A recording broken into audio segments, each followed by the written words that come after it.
Kabinet Ali Sastro Amijoyo. Nama, Mer. Ali Sastro Amijoyo. Tempat lahir, Grabak, Jawa Tengah. Tanggal lahir, tanggal 21 Mei tahun 1903. Daftar isi. 1. Latar belakang. 2. Susunan. 3. Program. 4. Jatuhnya. Kabinet Ali Sastro Amijoyo I adalah kabinet keempat yang dibentuk setelah pembubaran Negara Republik Indonesia Serikat pada tahun 1950. Kabinet ini dipimpin oleh Ali Sastro Amijoyo dari Partai Nasional Indonesia, PNI, sebagai Perdana Menteri dan Wongsonegoro dari Partai Indonesia Raya, PIR, sebagai Wakil Perdana Menteri. Kabinet ini didukung oleh beberapa partai politik, seperti Nahdlatul Ulama, NU, Partai Rakyat Nasional, PRN, Syarikat Kerakyatan Indonesia, SKI, Partai Syarikat Islam Indonesia, PSII. Partai Buruh, PB, Barisan Tani Indonesia, BTI, Partai Sosialis Indonesia, PSI, Persatuan Tarbiyah Islamiyah, PTI, dan beberapa tokoh independen. Kabinet ini diumumkan pada tanggal 30 Juli tahun 1953 dan memerintah pada masa bakti tanggal 1 Agustus tahun 1953 hingga tanggal 24 Juli tahun 1951. Latar belakang. Kabinet Ali Sastro Amijoyo I dibentuk setelah kabinet sebelumnya, yaitu Kabinet Wilopo, mengundurkan diri pada tanggal 14 Juli tahun 1953. Kabinet Wilopo mengalami krisis politik akibat perbedaan pendapat antara PNI dan Masyumi mengenai isu-isu seperti penyelesaian sengketa Irian Barat dengan Belanda, pengaturan hubungan antara pusat dan daerah, dan peningkatan kesejahteraan rakyat. Selain itu, Kabinet Wilopo juga mendapat tekanan dari kalangan militer yang menuntut perbaikan kondisi angkatan perang dan penghapusan sistem dualisme komando antara Presiden dan Perdana Menteri. Dalam bidang pertahanan, Presiden Soekarno kemudian menunjuk Ali Sastro Amijoyo, yang saat itu menjabat sebagai Duta Besar Indonesia untuk Amerika Serikat, untuk membentuk kabinet baru. Ali Sastro Amijoyo merupakan tokoh PNI yang berpengalaman dalam bidang diplomasi dan politik. Ia pernah menjadi anggota Badan Penyelidik Usaha Persiapan Kemerdekaan Indonesia, BPUPKI, dan Panitia Persiapan Kemerdekaan Indonesia, PPKI, pada tahun 1945.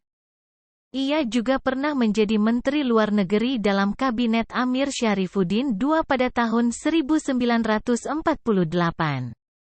Ali Sastro Amijoyo berhasil membentuk kabinet baru dengan melibatkan beberapa partai politik yang tidak tergabung dalam Front Demokrasi Rakyat, FDR, yaitu koalisi partai-partai yang mendukung Kabinet Wilopo.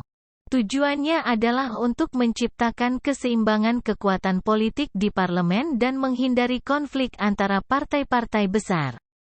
Selain itu, ia juga berusaha untuk memperkuat hubungan Indonesia dengan negara-negara Asia Afrika yang baru merdeka dari penjajahan.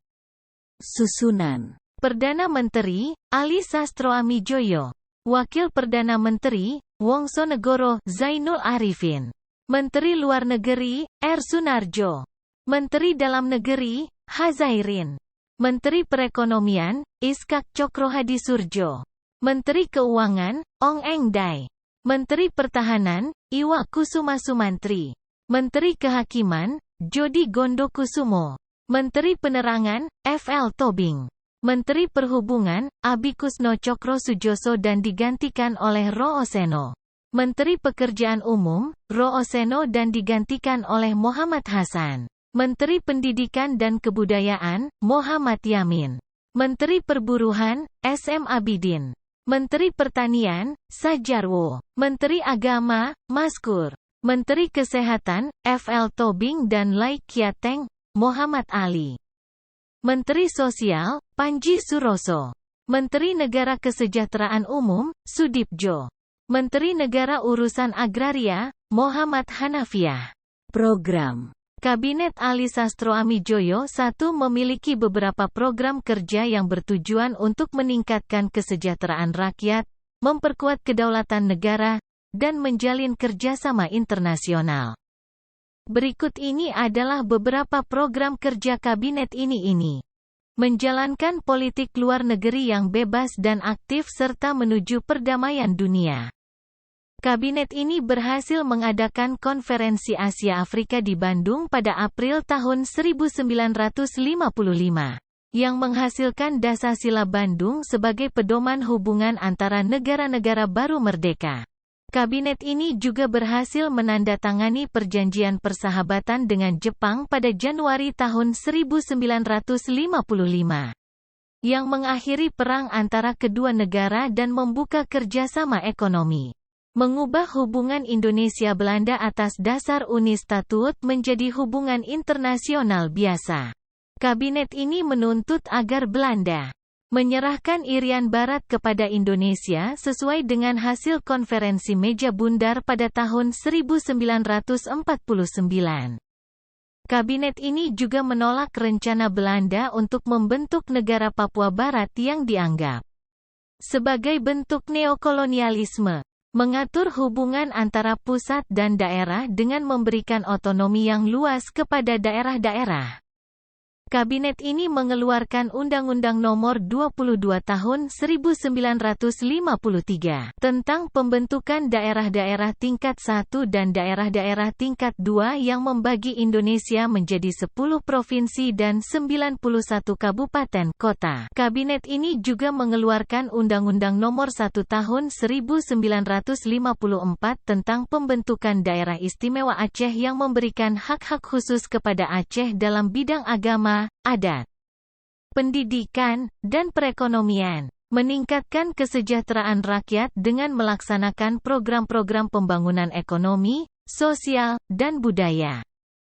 Kabinet ini mengeluarkan Undang-Undang Nomor 17 Tahun 1953 tentang pokok-pokok perpajakan yang mengatur sistem perpajakan nasional yang adil dan efisien. Kabinet ini juga mengeluarkan Undang-Undang Nomor 12 Tahun 1954 tentang pokok-pokok pertanian yang mengatur pengelolaan tanah, irigasi, koperasi, dan kredit pertanian. Selain itu, kabinet ini juga berusaha untuk meningkatkan pendidikan, kesehatan, kebudayaan, dan olahraga rakyat. Jatuhnya, Kabinet Ali Sastroamidjojo I jatuh pada tanggal 24 Juli tahun 1955 setelah mendapat mosi tidak percaya dari parlemen. Mosi tidak percaya ini diajukan oleh FDR yang menilai bahwa kabinet ini gagal dalam menjalankan program-programnya, terutama dalam bidang ekonomi dan pertahanan. FDR juga menuding bahwa kabinet ini terlalu dekat dengan komunis dan progresif serta mengabaikan aspirasi rakyat. Setelah kabinet ini jatuh, Presiden Soekarno menunjuk Burhanuddin Harahap dari Masyumi untuk membentuk kabinet baru. Namun, kabinet baru ini juga tidak bertahan lama karena mengalami konflik internal dan eksternal. Akhirnya, Presiden Soekarno mengeluarkan dekret Presiden pada tanggal 5 Juli tahun 1959 yang membubarkan parlemen dan mengembalikan UUD 1945 sebagai dasar negara. Terima kasih.